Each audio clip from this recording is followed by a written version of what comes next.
target destination. Some air, if that's cool. I'm trying very hard.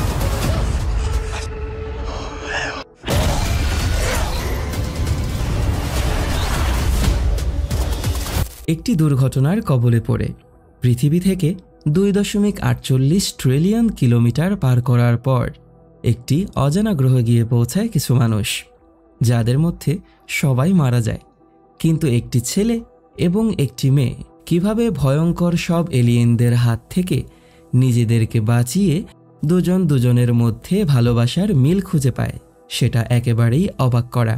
মানুষ খেকো এলিয়েনদের হাত থেকে বেঁচে থাকার এই যুদ্ধ দেখার মতো। মুভিটা অনেক সাড়া ফেলেছে, তাই আশা করি মুভিটি তোমাদের কাছেও অনেক ভালো লাগবে। মহাকাশের বিশাল শূন্যতার মধ্যে হাউথহর্ন কর্পোরেশনের একটি মাইনিং ভেসেল উড়ে বেড়াচ্ছে। তখনই একটি গ্রহের চারিপাশে ঘুরতে থাকা কিছু অ্যাস্ট্রয়েডের মধ্যে একটি অ্যাস্ট্রয়েড খুব শক্তির সাথে এসে সেই এয়ারশিপের মধ্যে আঘাত হানে। তখনই দেখা মিলবে অ্যান্ডি নামের একজন মাইনিং কর্মীর, যে ঘুমিয়েছিল পুরো 4 বছরের জন্য। বছরের পর বছর ঘুমিয়ে থাকার পর জাগ্রত হওয়ার জন্য পরিবারের মেম্বারদের ভিডিও বার্তা ব্যবহার করা হয়। তাই অ্যান্ডির ঘুম ভাঙে ওর সন্তানের ডাকে, এবং তারপরেই ও দেখতে পায় উড়োজাহাজটি ওকে একটি ডিজিটাল স্পেস স্যুট পরিয়ে দিচ্ছে, যেন ও স্পেসের মধ্যেও বেঁচে থাকতে পারে। খানিক সময়ের মধ্যেই ওর পুরো পোশাক পরানো রেডি হয়ে যায় এবং ওকে সেই স্পেসশিপ থেকে ছুঁড়ে বাইরে ফেলে দেওয়া হয়, কারণ স্পেসশিপটি ধ্বংস হতে যাচ্ছে। ওর মাথার মধ্যে একটি হেলমেট পরিয়ে দেওয়া হয় যাতে ও নিঃশ্বাস নিতে পারে, এবং ওর চোখের সামনেই ওর অন্যান্য স্লিপিং পডগুলোতে থাকা মানুষদেরকে ও মৃত্যুবরণ করতে দেখে এবং ধ্বংস হতে দেখে। ওর স্লিপিং পডটি ঘন্টায় 1500 কিলোমিটার গতিতে সেই নতুন গ্রহের দিকে যেতে থাকে। অ্যান্ডির পডের স্ট্যাবিলাইজ বেস্টনি ভেঙে যায়। পরপর 3টি স্ট্যাবিলাইজ বেস্টনি ভেঙে যাওয়ার পর ওর পড সেই গ্রহের মধ্যে গিয়ে ক্রাশ করে। কিছুক্ষণ অজ্ঞান থাকার পর অ্যান্ডি আবারও ওর জ্ঞান ফিরে পায় এবং ও নিজের পোশাকের মধ্যে তৈরি করে রাখা লিওনার্ড নামের একটি এআই অপারেটিং সিস্টেমের সাথে কথা বলা শুরু করে। ও নিজেকে পডের বাঁধন থেকে মুক্ত করে এবং আর কোনো মানুষ বেঁচে আছে কিনা সেটা জানার জন্য সকলের সাথেই যোগাযোগ করার চেষ্টা করতে থাকে। তখনই ও জানতে পারে যে সেই গ্রহের বালু যে কোনো সময় ওর এই স্লিপিং পথটিকে পুরোপুরি গ্রাস করে ফেলবে। ও চেষ্টা করা শুরু করে সেটার মধ্য থেকে বেরিয়ে আসার, এবং দেখতে পায় লক জ্যাম হয়ে গেছে। ও খুব চেষ্টা করে স্লিপিং পডের গ্লাসটি ভেঙে ফেলে, কিন্তু বের হওয়ার সময় স্লিপিং পডটি গড়িয়ে গেলে ওর জামার মধ্যে আঘাত লেগে ফুটো হয়ে যায় এবং ওর অক্সিজেন বেরিয়ে যাওয়া শুরু হয়। ও খুব কষ্ট করে পোশাকের সেই ছিঁড়ে যাওয়া অংশটুকু সিলিং করে লাগিয়ে দেয়, কিন্তু ততক্ষণে ওর অক্সিজেন 42%-এ চলে এসেছে। পডের ভেতরে আগুন ধরে গেলে ও খুব দ্রুত বাহিরে বের হয়ে আসে, এবং তখনই ও দেখতে পায় ওদের এয়ারশিপ ভ্যাসেলটি সেই গ্রহের মধ্যে এসে ক্রাশ করেছে, যার মাধ্যমে এত বিশাল একটি ব্লাস্টের সৃষ্টি হয় যে ও দূরে ছুঁড়ে পড়ে যায়। এআই লিওনার্ডের কাছে ও জানতে চায় যে ও কোন গ্রহে আছে, এবং লিওনার্ড ওকে জানায় যে পৃথিবী থেকে রওনা করার পর ও এখন পর্যন্ত 2.48 ট্রিলিয়ন কিলোমিটার পার করেছে এবং এই গ্রহে আজ পর্যন্ত কোনো মানুষ পৌঁছায়নি, যার কারণে এর এখনও কোনো নামকরণ করা হয়নি। তাই এআই লিওনার্ড অ্যান্ডিকে এই গ্রহের একটি নাম দিতে বলে, কিন্তু অ্যান্ডির মাথা অনেক গরম হয়ে যায়। ও তখন রোবটকে গালি দিয়ে বসে। এআই লিওনার্ড তখন সেই গ্রহের নাম রেখে দেয় ফাক অফ লিওনার্ড। অ্যান্ডি তখন অনেক দূরে একটি আলো জ্বলতে দেখতে পায় এবং বেঁচে থাকা মানুষদের সাথে কমিউনিকেশন করার চেষ্টা করতে করতে সামনের দিকে এগিয়ে যাওয়া শুরু করে, কিন্তু কেউ ওর কোনো কথার জবাব দিচ্ছিল না। বেশ কিছু দূর জার্নি করার পর ও নিজের এয়ারশিপের একটি ধ্বংসাবশেষের কাছে এসে পৌঁছায় এবং সেখানে আরও একটি স্লিপিং পড দেখতে পায়। ওর কাছে মনে হয় যে সেই স্লিপিং পডের মধ্যে কেউ বেঁচে আছে, কিন্তু ও সেটার ভেতরে কাউকেই খুঁজে পায় না। তবে ও সেখান থেকে একটি অক্সিজেন ব্যাগ কালেক্ট করার সময় একটি মৃত মানুষকে দেখে অনেক ভয় পেয়ে যায় আর লক্ষ্য করে দেখে যে সেই অক্সিজেন পডের মধ্যেও ফুটো হয়ে সব অক্সিজেন বের হয়ে গেছে। ও তার কিছু দূর সামনেই আরও একটি আলো জ্বলতে দেখতে পায় এবং সেখানে এগিয়ে চলে আসে। সেখানে এক ধরনের বালুর ঝড়ের মধ্যে ও আরেকটি সার্ভাইভারকে খুঁজে পায়, যার নাম ছিল ডিওয়াইন। ডিওয়াইন নামের সেই লোকটি সেখানে এক ধরনের SOS লাইট জ্বালিয়ে পৃথিবীর সাথে সম্পর্ক তৈরি করার চেষ্টা করতে থাকে। অ্যান্ডি কথা বলার পর জানতে পারে যে পৃথিবীতে একটি সিগন্যাল পাঠালে সেই সিগন্যাল পৃথিবীতে গিয়ে পৌঁছাতে 8 মাসের সময় লাগবে, কিন্তু পৃথিবীর এখন পর্যন্ত সবথেকে দ্রুতগতির এয়ারশিপে করে ওদের এই গ্রহে এসে পৌঁছাতে 1.5 বছরেরও বেশি সময় লেগে যাবে, কারণ ওরা এখানে এসেছে পুরো 4 বছর 7 মাসের জার্নি করে। অ্যান্ডি তখন ভয় পেয়ে যায় এবং বলতে থাকে, আমি মারা যাব। তখন গিয়ে ডিওয়াইন অ্যান্ডিকে বলে সাহস রাখার জন্য। ভুলবশত অ্যান্ডির পায়ে লেগে সেখানকার একটি সিগন্যালের তার খুলে যায় এবং সেই তার কানেক্ট করার সময় একটি এলিয়েন এসে ডিওয়াইনকে সেখান থেকে নিয়ে যায়। হঠাৎ করেই অ্যান্ডি ডিওয়াইনকে খুঁজে পাচ্ছিল না আর, এবং ও আরও ভয় পেয়ে যায়। ও তখন মনে করে নেয় যে ডিওয়াইন ওকে রেখেই ওইখান থেকে কোনোভাবে পালিয়ে গেছে। এরপরেই অ্যান্ডি ওদের সেই এয়ারশিপের সবথেকে বড় ধ্বংস হয়ে যাওয়া অংশটিকে খোঁজা শুরু করে, আর লিওনার্ড তখন ওকে ডিরেকশন দিয়ে একটি পাহাড়ের উঁচু ক্লিফে নিয়ে যায়, যার জন্য অ্যান্ডির মাথা অনেক গরম হয়ে যায়। তখন অ্যান্ডি হঠাৎ করেই সেখানে একটি মেয়ের কণ্ঠস্বর শুনতে পায় এবং কিছুক্ষণ চেষ্টা করে ভালো একটি নেটওয়ার্ক খুঁজে বের করার পর ও জানতে পারে যে আরও একটি মেয়ে বেঁচে আছে। কিন্তু সেই মেয়ের পায়ের মধ্যে একটি লোহার টুকরো ঢুকে মেয়েটি ওর নিজের স্লিপিং পডের মধ্যেই আটকা পড়ে আছে। মেয়েটির নাম ছিল নাওমি। নাওমি তখন ওদের পোশাকের মধ্যে রাখা AI সিস্টেম ব্যবহার করে অ্যান্ডিকে একটি ফ্রেন্ড রিকোয়েস্ট পাঠায় এবং অ্যান্ডি সেই রিকোয়েস্ট অ্যাকসেপ্ট করার পরপরই ওরা দুজনই দুজনের লোকেশন ট্র্যাক করা শুরু করে। অ্যান্ডি জানতে পারে যে নাওমি ওর থেকে অনেক দূরে আছে এবং ওর এই অক্সিজেন মাত্রার সাথে নাওমির কাছে গিয়ে পৌঁছানোটা ওর জন্য একেবারেই অসম্ভব হয়ে দাঁড়াবে। অ্যান্ডি অনেক ভয় পেয়ে যায়, কিন্তু নাওমি ওকে অনেকক্ষণ ধরে বোঝায় এবং বলে, তুমি এমনিতেও একা বেঁচে থাকতে পারবে না, আমরা দুজন একত্রিত হলে আমাদের বাঁচার চান্স অনেক বেড়ে যাবে। সাথে সাথে নাওমি এটাও বলে যে ওর ওইখানে প্রচুর পরিমাণে অক্সিজেনের কালেকশন আছে, তাই না চাওয়া সত্ত্বেও অ্যান্ডি বাধ্য হয়ে নাওমির সাথে কথা বলতে বলতে ওর লোকেশনে এগিয়ে যাওয়া শুরু করে। অ্যান্ডি জানতে পারে যে নাওমি একজন অফিসার লেভেলের মেয়ে। ওরা দুজন অনেক গল্প করে এবং দুজন দুজনের সম্পর্কে আরও বেশি পরিমাণে জানা শুরু করে। পথের মধ্যে হঠাৎ করেই অ্যান্ডি এক ধরনের আকস্মিক আওয়াজ শুনতে পায়। ও লিওনার্ড নামের সেই AIকে ব্যবহার করে সেই জায়গাটিকে স্ক্যান করার চেষ্টা করে, কিন্তু লিওনার্ড সেই জায়গাটিকে স্ক্যান করতে পারে না। অ্যান্ডি আবারও কথা বলতে বলতে সামনের দিকে এগিয়ে যেতে থাকে, আর তখনই ও লক্ষ্য করে যে উঁচু পাহাড়ের উপর থেকে ছোট ছোট পাথরের টুকরো নিচে নেমে পড়ছে। ও বুঝতে পারে যে কিছু একটা ওকে ফলো করছে, তবে ও চুপচাপ দাঁড়িয়ে থেকে সেখানে কিছুই খুঁজে পায় না। আরও কিছু দূর সামনে এগিয়ে যাওয়ার পর ও সেখানকার মাটির মধ্যে এক ধরনের পায়ের ছাপ দেখতে পায়, আর সেই পায়ের ছাপ ফলো করে ও সেখানেই মাটির মধ্যে অনেক বড় একটি গর্ত দেখতে পায়।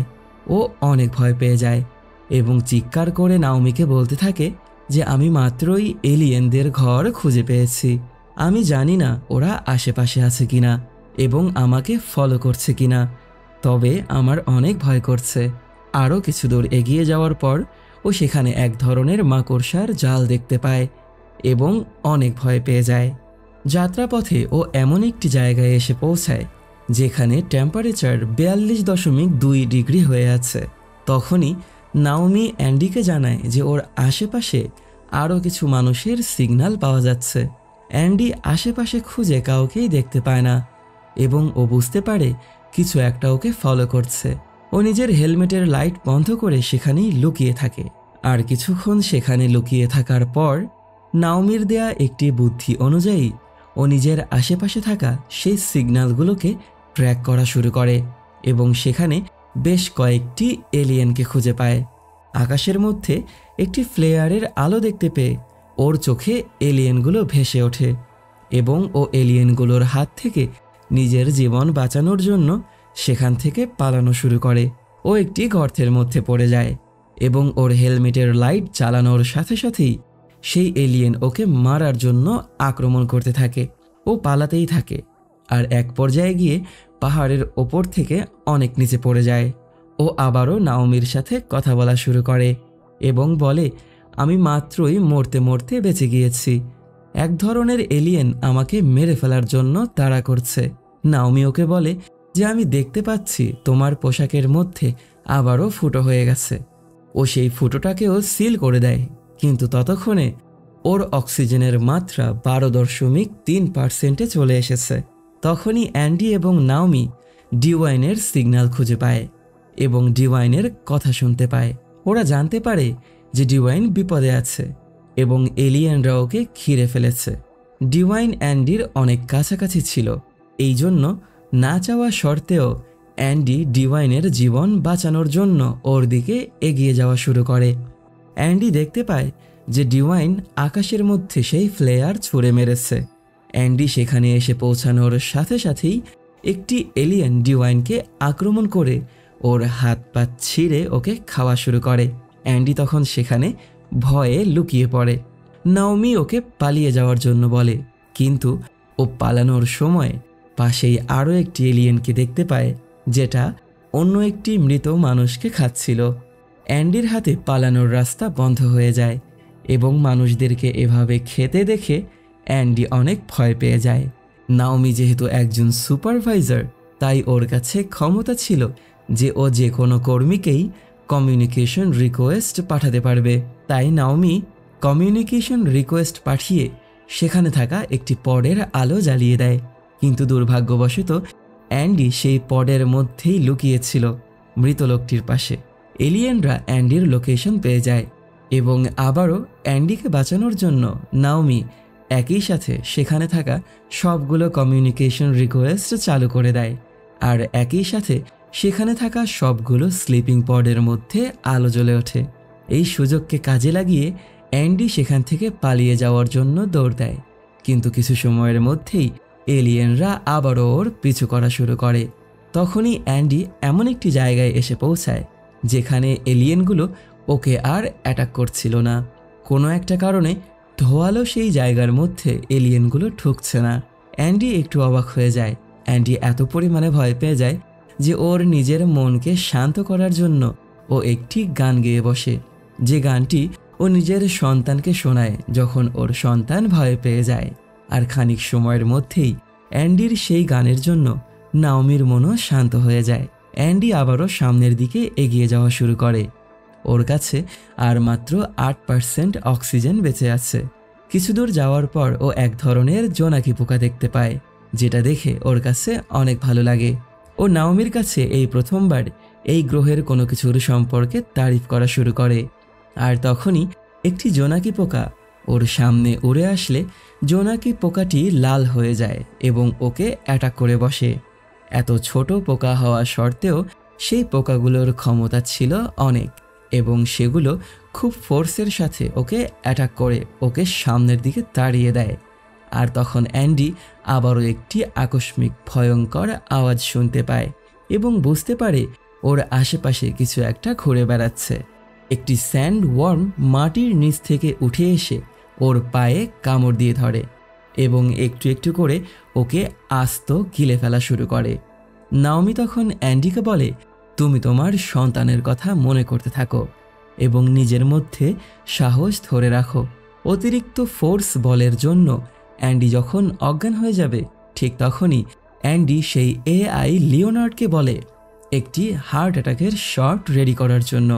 হার্ট অ্যাটাকের সেই শক দেওয়ার সাথে সাথেই স্যান্ড ওয়ার্মটি অ্যান্ডিকে ছুঁড়ে পেটের মধ্য থেকে বাহিরে বের করে ফেলে দেয়। খানিক সময়ের মধ্যেই স্যান্ড ওয়ার্মটি যখন অ্যান্ডিকে আবারও অ্যাটাক করবে, তখন অ্যান্ডি সেখানে থাকা একটি গর্তের মধ্যে ঢুকে যায়, কিন্তু অ্যান্ডি নিজেও জানে না যে সেই গর্তের মধ্যে ভয়ানক সেই এলিয়েন জোনাকি পোকা হাজার মাত্রায় ঘর বেঁধে রেখেছিল। সেই গর্তের মধ্যেই জোনাকি পোকাগুলো ওকে আবারও আক্রমণ করা শুরু করে এবং ও নিজের জীবন বাঁচানোর জন্য খুব দ্রুত সামনের দিকে এগিয়ে গেলে সেই গর্ত থেকে বের হয়ে আবারও সেই গ্রহের মাটির দেখা পায়। লিওনার্ডের কাছ থেকে ও জানতে পারে যে ওর অক্সিজেন লেভেলের সাথে ও নিজেদের সেই এয়ারশিপে খুব দ্রুত পৌঁছাতে পারবে, কিন্তু নাওমির কাছে পৌঁছাতে গেলে ওর চান্স অনেক কম। এটা জেনেও ও নাওমিকে বাঁচানোর জন্য নাওমির স্লিপিং পডে চলে আসে, কিন্তু ততক্ষণে ওর অক্সিজেন কমে 1% হয়ে যায় এবং ও অজ্ঞান হয়ে যাবে। এরকম অবস্থায় বহু কষ্ট করে ও নাওমির পডের মধ্যে ঢুকে আসে এবং সেই পডের অক্সিজেন ব্যবহার করে নিজেকে বাঁচিয়ে ফেলে। এরপরেই অ্যান্ডি চেষ্টা শুরু করে দেয় কিভাবে নাওমির আটকে থাকা পা ছুটিয়ে দেয়া যায় এবং বেশ কিছুক্ষণ চেষ্টা করার পর ও নাওমির সেই আটকে থাকা পা ছোটাতে সক্ষম হয়। ওরা দুজনই এরপরে একটি শান্তির নিঃশ্বাস ফেলে এবং তখন গিয়ে নাওমি ওকে বলে বসে যে এই মুহূর্তে আমাদের দুজনের মাঝে এই কাচের দেয়াল না থাকলে আমি তোমাকে চুমু দিয়ে দিতাম। অ্যান্ডি সেই কথাটি শুনে হেসে দেয় এবং বলে, অবশ্যই, কারণ আমি এত দূর থেকে তোমার সাথে দেখা করতে এসেছি যেহেতু। ওরা সেই স্লিপিং পডের বাহিরে বের হয়ে আসে। নাওমির পায়ে আঘাত লাগার জন্য নাওমির পা বেঁধে দেয় অ্যান্ডি, আর নাওমি তখন গিয়ে ওর পায়ের ব্যথা থেকে কিছুটা মুক্তি পায়। অ্যান্ডি জানতে পারে যে নাওমির শরীরে থাকা পোশাকের মধ্যে এক ধরনের মেডিকেল সার্ভিস দেয়া আছে, যার কারণে নাওমি এখন পর্যন্ত বেঁচে থাকতে পেরেছে, যেটা কিনা অ্যান্ডির শরীরের পোশাকের মধ্যে নেই। পাশাপাশি ডিওয়াইনের নিয়ে আসা সেই বন্দুক যেটি অ্যান্ডি ব্যবহার করতে পারছে না, সেটাও নাওমির হাতে সুন্দরভাবেই চলছিল। এসব জানতে পেরে অ্যান্ডির মন খারাপ হয়ে গেলে নাওমি তখন গিয়ে অ্যান্ডিকে ধন্যবাদ জানায় ওর জীবন বাঁচানোর জন্য এবং অ্যান্ডির মন ভালো হয়ে যায়। তখনই ওরা লক্ষ্য করে চারিদিক থেকে এলিয়েনরা ওদেরকে ঘিরে ফেলেছে। ওরা দুজন একসাথে সেখান থেকে পালানো শুরু করে এবং ওরা দুজনই নাওমির একই অক্সিজেন ব্যাগ ব্যবহার করছে। ওরা বেশ কিছু দূর পালানোর পর দেখতে পায় এলিয়েনরা ওদের খুব কাছাকাছি চলে এসেছে, এমনকি ওরাও ওদের ভেগে যাওয়া সেই এয়ারশিপের অনেক কাছাকাছি পৌঁছে গিয়েছে। যে পাইপটি ওদের দুজনের অক্সিজেন ব্যাগের সাথে বেঁধে রাখা ছিল সেটির জন্য ওরা সেখানে আটকা পড়ে যায়। নাওমি তখন ফ্লেয়ার গান ছুঁড়ে মারলে লক্ষ্য করে যে এলিয়েনগুলো সেই ফ্লেয়ারের আলো ফলো করে ওদের থেকে দূরে সরে যাচ্ছিল এবং নাওমি বুঝতে পারে যে এলিয়েনগুলো আলোতে আকর্ষিত হয়। সেই সুযোগকে কাজে লাগিয়ে ওরা খুব দ্রুত দৌড়ে সেখান থেকে ওদের সেই ভেঙে যাওয়া এয়ারশিপের মধ্যে ঢুকে আসে এবং নাওমি চেষ্টা করতে থাকে দরজাটিকে বন্ধ করে দেওয়ার। যে এলিয়েনটি ওদের খুব কাছাকাছি চলে এসেছে সেই এলিয়েনটি ওদেরকে অ্যাটাক করার মুহূর্তেই দরজাটি আটকে গিয়ে এলিয়েনটি সেখানেই মারা যায়।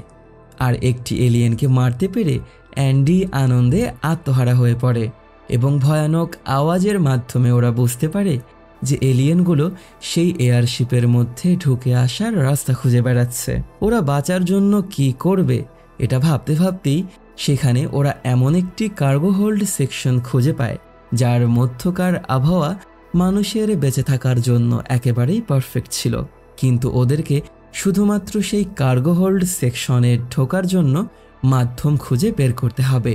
কিন্তু তার পাশেই ওরা মানুষের রক্ত দেখতে পায় এবং বুঝতে পারে যে এলিয়েন সেই মৃতদেহকে সেইখান দিয়ে টেনে নিয়ে গিয়েছে। না চাওয়ার শর্তেও ওরা সেই রক্ত ফলো করে সামনে এগিয়ে এসে দেখতে পায় মানুষদের শরীরের খেয়ে ফেলা অংশগুলোকে এলিয়েনরা এক জায়গায় জড়ো করেছে। তখনই ওদের সামনে একটি এলিয়েন এসে ডিওয়াইনের শরীরটাকে পেট থেকে বের করে সেখানেই ফেলে দেয়। এটা দেখে ওরা ভয়ে লুকিয়ে পড়ে। এলিয়েনটি সেখান থেকে চলে যাওয়ার পরেই ওরা সেখান থেকে পালানোর সময় এলিয়েনদের কুইন সেখানে চলে আসে এবং এলিয়েন সৈন্যদের রেখে যাওয়া সেই খাবারগুলো থেকে খাবার খাওয়া শুরু করে। ভুলবশত নাওমি একটি আওয়াজ করে বসে এবং এলিয়েন কুইন ওদেরকে আক্রমণ করলে অ্যান্ডি ভয় পেয়ে নিজেদেরকে একটি এয়ারলক সেলের মধ্যে বন্দি করে ফেলে, যেটা শুধুমাত্র বাহির থেকেই খোলা সম্ভব। একদিকে এলিয়েন কুইন সেই দরজা ভাঙার চেষ্টা করতে থাকে, আর অপরদিকে অ্যান্ডি চেষ্টা করতে থাকে অন্য প্রান্তের দরজাটি ভেঙে ফেলার। কিন্তু নাওমি ওকে অনেক বুঝিয়ে নিজের পাশে নিয়ে এসে বসায় আর বলে, তোমার এখন থামতে হবে, কারণ আমাদের হাতে আর কোনো রাস্তা নেই। অ্যান্ডি লিওনার্ডের সাহায্যে ওর একটি পুরাতন মেমোরি ভিডিও প্লে করে দেয়, যেটা ওর পরিবারের ছিল। তখন গিয়ে আমরা জানতে পারবো যে অ্যান্ডির পরিবার মানে ওর স্ত্রী এবং সন্তান একটি কার অ্যাক্সিডেন্টে মারা গেছে, যার জন্য ও সবসময় নিজেকেই দোষারোপ করেছে। কিন্তু নাওমি ওকে অনেক বুঝিয়ে ওর মন শান্ত করে। নাওমি ওকে বলতে থাকে, তুমি যদি ভেবে থাকো তোমার জন্য তোমার পরিবার মারা গেছে, তাহলে তুমি ভুলে যেও না যে আমি এখন শুধুমাত্র তোমার জন্যই এখানে বেঁচে আছি, নয়তো আমি মারা যেতাম। নাওমি কান্না করে দেয় এবং ওরা দুজন দুজনকে জড়িয়ে ধরে। তখনই নাওমি লক্ষ্য করে যে অ্যান্ডির কাঁধে সেই এলিয়েন জোনাকি পোকার এক গুচ্ছ বাসা ছিল। এলিয়েনটি ততক্ষণে সেই দরজা ভেঙে ভিতরে ঢুকে আসে, আর সাথে সাথেই অ্যান্ডির মাথায় একটি আইডিয়া চলে আসে। অ্যান্ডির আদেশে নাওমি সেই জোনাকি পোকার গুচ্ছটিকে এলিয়েনের মুখে ছুঁড়ে মারে। এক ঝাঁক জোনাকি পোকা একসাথে এলিয়েনটাকে কামড়ানো শুরু করে। এই সুযোগকে কাজে লাগিয়ে নাওমি সেই এয়ারলক সেক্টরের দরজা খুলে দেয়। ওরা খুব দ্রুত দরজার অপর প্রান্তে চলে যায় এবং অ্যান্ডি চেষ্টা করতে থাকে দরজাটিকে লাগিয়ে দেওয়ার, কিন্তু এলিয়েনদের কুইন দরজাটি লেগে যাওয়ার আগেই সেখানে ঢুকে পড়ে। এলিয়েনটি যখন ওদেরকে আবারও অ্যাটাক করবে, অ্যান্ডি একটি বন্ডিং স্প্রে গান ছুঁড়ে মারে সেই এলিয়েনের মুখের মধ্যে। এই সুযোগে ওরা পালানোর চেষ্টাও করে, কিন্তু এলিয়েনটি আবারও ওদের কাছে চলে আসে এবং অ্যান্ডিকে রেখেই নাওমির পিছু করা শুরু করে। অ্যান্ডির মাথায় আরেকটি নতুন আইডিয়া চলে আসে এবং অ্যান্ডি নাওমিকে বলে এলিয়েনটাকে ব্যস্ত রাখার জন্য। যখন অ্যান্ডি বলবে, তখন যেন নাওমি এলিয়েনটাকে জায়গা মতো নিয়ে আসে। এলিয়েনটা নাওমিকে আঘাত করে ছুঁড়ে ফেলে দেয়, আর ঠিক সেই একই মুহূর্তে নাওমির আদেশে অ্যান্ডি সেই জায়গার সব লাইটগুলোকে বন্ধ করে দেয়। যেহেতু এলিয়েনগুলো লাইটের মাধ্যমে আকর্ষিত হয়, তাই এমনটা করা হয়েছে। এলিয়েন তখন অন্ধকারের মধ্যেই নাওমিকে খুঁজতে থাকে, আর নাওমি নিজের জীবন বাঁচানোর জন্য একটি কাচের বক্সের মধ্যে ঢুকে যায়, যে কাচের জন্য এলিয়েন নাওমিকে আর দেখতে পায় না এবং এলিয়েনটি সেখান থেকে সরে যায়। অ্যান্ডি সেখানে থাকা একটি স্লিপিং পডের মধ্যে ঢুকে আসে এবং এআই প্রোগ্রাম লিওনার্ডের সাহায্যে সেই স্লিপিং পডটিকে চালু করে। নাওমি কিছু SOS লাইট ব্যবহার করে সেই এলিয়েনটাকে অ্যান্ডির দিকে নিয়ে আসে। এআই লিওনার্ড অ্যান্ডিকে বলতে থাকে যে এই পডের মধ্যে কোনো ধরনের ক্রাশ সেফটি সিস্টেম রাখা নেই, যার জন্য অ্যান্ডির মৃত্যু ঘটতে পারে। সব কিছু জেনেও অ্যান্ডি সঠিক সময়ের অপেক্ষা করতে থাকে এবং এলিয়েন যখন ওর সামনে চলে আসে, ঠিক তখনই ফুল স্পিডের সাথে সেই স্লিপিং পডটিকে চালিয়ে অ্যান্ডি এলিয়েনের উপরে এসে ক্রাশ করে, আর এলিয়েন কুইন সেখানেই মারা যায়। সেই মুহূর্তে অ্যান্ডি শুধুমাত্র সেই অ্যাক্সিডেন্টের কথাই ভাবতে থাকে, যেই অ্যাক্সিডেন্টের মাধ্যমে ও নিজের স্ত্রী এবং সন্তানকে হারিয়েছে। নাওমি কান্নায় ভেঙে পড়ে এবং চিৎকার করে বলতে থাকে, অ্যান্ডি তুমি ফিরে এসো, আমার তোমাকে প্রয়োজন, আমি তোমাকে ছাড়া বাঁচতে পারবো না। নাওমি বেশ কিছুক্ষণ কান্নাকাটি করার পর অ্যান্ডি আবারও জ্ঞান ফিরে পায়, আর নাওমি তখন আনন্দে আত্মহারা হয়ে যায়। অনেক বড় একটি আলো দেখতে পেয়ে ওরা সামনে এগিয়ে গিয়ে পর্যাপ্ত পরিমাণ অক্সিজেনের ব্যাগ দেখতে পায় এবং আরও দেখতে পায় অনেক সুন্দর একটি সূর্য সেই গ্রহকে আলো করে দিয়ে সকাল এনে দিয়েছে। এরপরে ওরা দুজন দুজনের প্রতি ভালোবাসার অনুভূতি প্রকাশ করে আর দুজন দুজনের কাছাকাছি চলে আসে। পৃথিবী থেকে ওদের কাছে সাহায্য পৌঁছাতে 18 মাসের সময় লাগবে। এই 18 মাস ওরা সুন্দরভাবে এই ভেঙে যাওয়া এয়ারশিপের মধ্যে থাকা খাবার এবং অক্সিজেনের মাধ্যমে পার করে দিতে পারবে, আর এর মাধ্যমেই আমাদের এই অসম্ভব সুন্দর অসাধারণ মুভিটির সমাপ্তি ঘটে। তো ভিডিওটি যদি তোমাদের কাছে ভালো লেগে থাকে তাহলে লাইক, কমেন্ট এবং শেয়ার করে দিও। সাবস্ক্রাইব করে পাশেই থেকো। পরবর্তী ভিডিও দেখার আমন্ত্রণ জানিয়ে বিদায় নিচ্ছি আমি অনিক আলভিন। টাটা।